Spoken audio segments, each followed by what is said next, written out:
Doctor Santiago nos va a compartir el tema Pandemia 2020, dilemas éticos en salud y bienestar. Él es médico veterinario, magíster en medicina preventiva y doctor en bioética.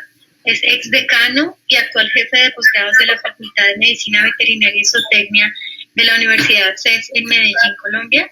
Y es presidente del Tribunal Nacional de Ética Profesional, también aquí en Colombia, y es consejero nacional de bioética, junto a muchos otros logros profesionales. La idea es mencionar un poco los dilemas éticos y en términos de salud y bienestar todo lo que estamos teniendo. Ahí está mi correo electrónico snavo@ces.edu.co. Digamos que esta podría ser la pregunta que nos permita arrancar. ¿Qué dilemas enfrenta el mundo actual mientras avanza la pandemia? Y es una pregunta tan amplia como va a ser seguramente la pandemia misma. Nosotros podríamos enrutar la respuesta a esa pregunta desde diferentes perspectivas. Y aquí tengo algunas que voy a hacer la advertencia. No voy a entrar a detallarlas porque creo que le restaríamos de pronto un contexto mucho más global. ¿Qué ocurre con las voluntades anticipadas cuando las personas dicen yo no quiero ser intubado en caso de emergencia? O el triaje, por ejemplo, una discusión importante, si los médicos que sufren la enfermedad son los primeros en ese triaje o en esa eje de priorización. ¿Hasta dónde o cuáles límites serían los de la beneficencia, el principio de precaución? Si tenemos equipos que no han sido avalados todavía por las autoridades de los países, si podemos empezar a ensayarlo. Temas como la justicia distributiva, el consentimiento informado, sería muy amplio. Entonces voy a avanzar. Y quiero detallarme más bien por este lado que creo que nos ayudaría mucho para contextualizar por qué surgen los dilemas.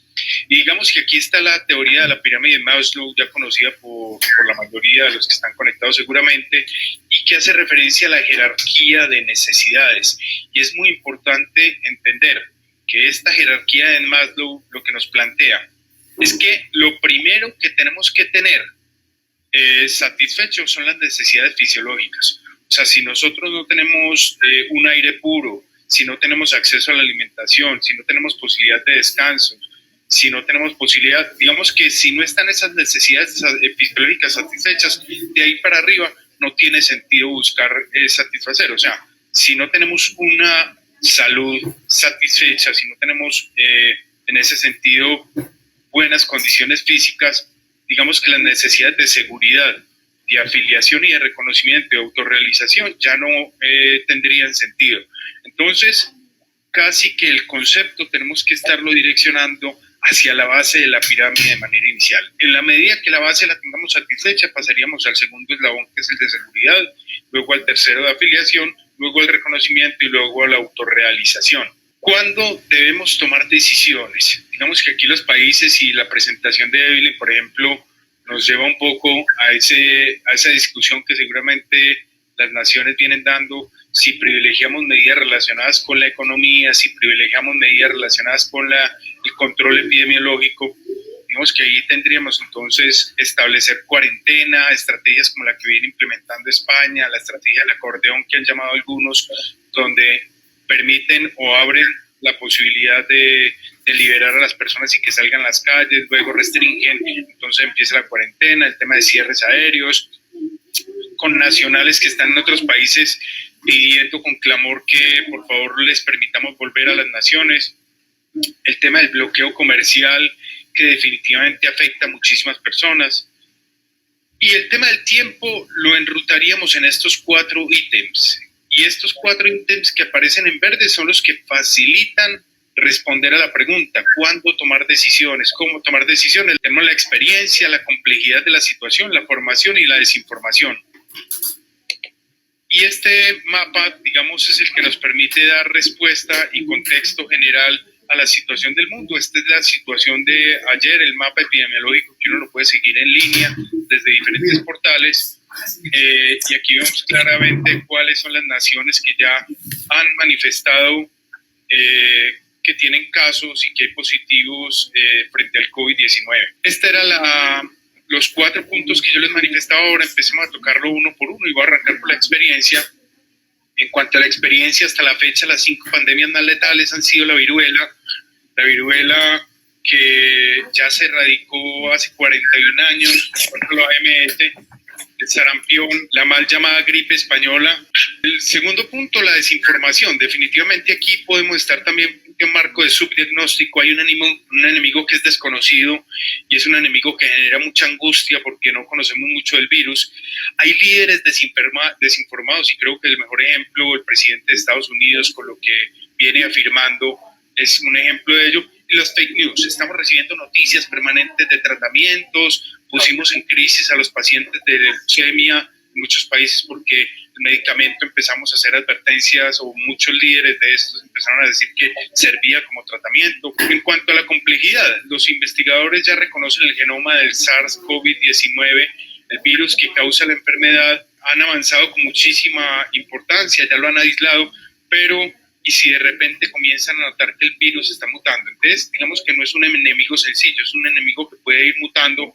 Y en cuanto a la formación, hay también una necesidad de los países porque no hay un número suficiente de médicos con especialización en cuidados intensivos, en anestesiología y otras especialidades afines. De igual manera, el caso Colombia, lo menciono, recientemente el Ministerio de Educación permitió que se graduaran los estudiantes de medicina del último semestre para que estuvieran ya disponibles para atender en el mercado y apoyar. La justicia, la mencionaba Evelyn, digamos que algunos países cuentan con más ministros que unidades de cuidados intensivos. Caso específico de Uganda, donde se analizó cuántos ministros había y cuántas unidades de cuidados intensivos. O menciono el caso de la República Centroafricana, un país sin camas de UCI, una guerra con una epidemia de sarampión que hay en la República Centroafricana, y ahora la amenaza del coronavirus, que definitivamente esto va a llevar a que se viva cada vez más aguda la crisis. El caso del agua, 1 de cada 2 niños en países en subdesarrollo no pueden acceder a agua corriente. Entonces, digamos que el tema viene desde hace mucho, desde hace más tiempo que la existencia misma de la pandemia actual.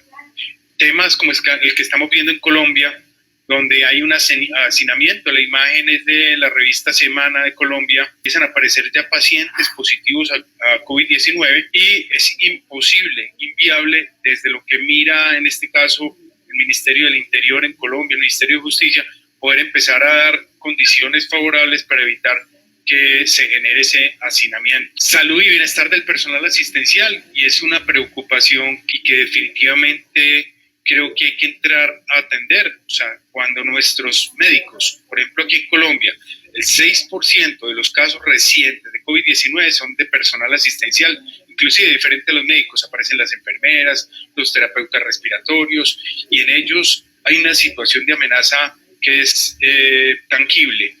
Aparece también otro punto que es importante, y es el burnout, que es el síndrome del quemado, síndrome del desgaste profesional. Y es cuando los profesionales del área de la salud tienen que empezar a tomar decisiones que tienen un alto costo moral, o sea, tienen un peso moral importante, y ese desgaste para ellos lleva a que tomen malas decisiones, empiezan inclusive a arriesgar que vengan demandas futuras, empiezan a duplicar los turnos. Entonces tradicionalmente trabajaban 8 horas al día, ya empiezan a trabajar 16 horas porque hay una necesidad de atención para el médico. Definitivamente el burnout es un punto de preocupación, un punto que creo que tenemos que empezar a revisar en detalle. De igual manera, Peter Singer, que es un filósofo utilitarista australiano muy importante, tal vez uno de los grandes referentes que tenemos del especismo, él dice: prevenir la muerte no es una prioridad absoluta. Entonces aquí nos empieza a cambiar un poco el chip, y esa afirmación es válida, pero tenemos que cruzarla también con calidad de vida, no solamente cantidad de vida, sino calidad de vida. Inclusive Peter Singer nos dice: la clave es privilegiar el bienestar por sobre los cálculos de riqueza y salud. Y abre comillas: creo que hay que considerar los años de vida perdidos, no solamente el número de vidas perdidas. La ruta, ya para irle dando cierre a la presentación y ser respetuoso con el tiempo, como fue lo pactado. Estos libros a mí me han marcado mucho, no comercializo libros, no tengo acciones ni nada de eso, pero definitivamente France de Waal, El último abrazo, ha sido un libro que me ayuda definitivamente a entender bien este contexto.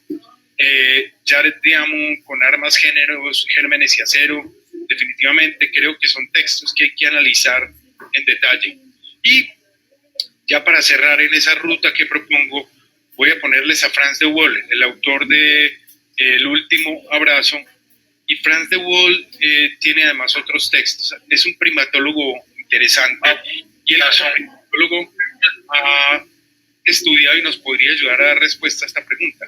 ¿Cree que las comunidades de animales nos pueden enseñar algo para luchar contra este virus por la forma en que cooperan? Definitivamente, él dice, los babuinos son muy agresivos entre ellos normalmente, pero cuando hay una sequía, por ejemplo, cuando hay una crisis, de alguna manera se unen y empiezan temas de cooperación entre los individuos. Aquí él hace una precisión, se habla de los individuos de la misma especie, porque no podríamos desconocer que un león va a seguir cazando una cebra, etcétera, pero cuando hay una condición, por ejemplo, de sequía, entre los individuos de ese grupo empieza la cooperación y no hay una competencia tan grande, sino que entran dentro de esa línea a cooperarse entre ellos. Entonces creo que en ese sentido la cooperación, el altruismo efectivo, que ya hemos tenido oportunidad de hablar en otras conferencias sobre el tema, pueden ser la ruta más clara y es el llamado que creo